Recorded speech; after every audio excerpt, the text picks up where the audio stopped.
hard work won't change your life. This will. And I'm speaking not only from experience, but I've done what I'm about to tell you with hundreds and hundreds of clients worldwide. And this is what the ultimate solution is to you getting what you want. I believed growing up, it was all about outworking everyone. And I worked really hard, really hard. And I would always ask myself, but why do others get more than I get? Why are they getting all of the things? Why are they more successful while I'm working my butt off? Let me tell you that it's not about you working harder or repeating positive affirmations to yourself every day. That's another thing a lot of people don't know. They're like, oh, if I just tell myself that I'm good enough every day, I will be good enough. Well, I had to break it to you. It's not gonna work. Because think about this. What right now you believe about yourself is deep down in your subconscious mind. That is 95% of your mind. So if you believe that you're not good enough and you're repeating to yourself that you are good enough, you're touching 5% of your conscious mind, and your subconscious mind is like, yeah, sure, but this is who we've always been. Why should this change just by me repeating, an affirmation over and over again? It can work, but in many,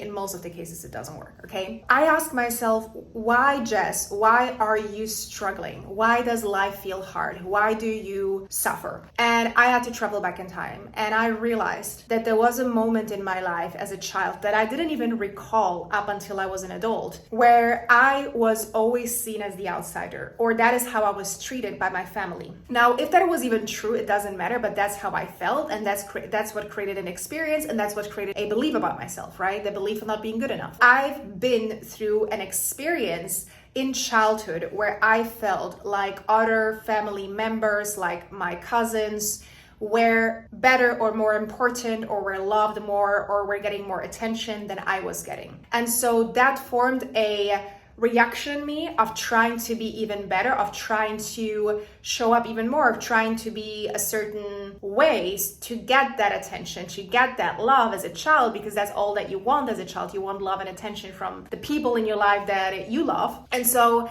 that wasn't happening, and that ended up forming a belief that other people are better than me and I'm not good enough no matter how hard I try. And so then growing up, this pattern would show up in my life. It would show up in my life in other situations, in school, in friendships and relationships, only when I realized that it was not about me doing more, but about me changing that exact thing. That's when my life was going to change, because I was working hard, but underlyingly, I still didn't believe that I was gonna be good enough. And so there was a part of me that was even sabotaging, because who would I be if I was actually good enough? Because I've never experienced that before. And so what I had to do, instead of repeating to myself that I am good enough, I had to actually look at the center of who I believed I was and the image that was created of me throughout my life up until today. That image is called self-image. A self-image is what you have as well, an image of the beliefs that you have about yourself and who you think you are, if you are aware of it or not. Many people are not aware of it. They live life on autopilot. They literally believe that who they are right now is their truth, and that this is not changeable, which is not true. You can absolutely change the image that you hold of yourself in your mind, but when you're trying to change it by you repeating to yourself that you are good enough over and over again, this is probably not what's going to actually change your life. Instead,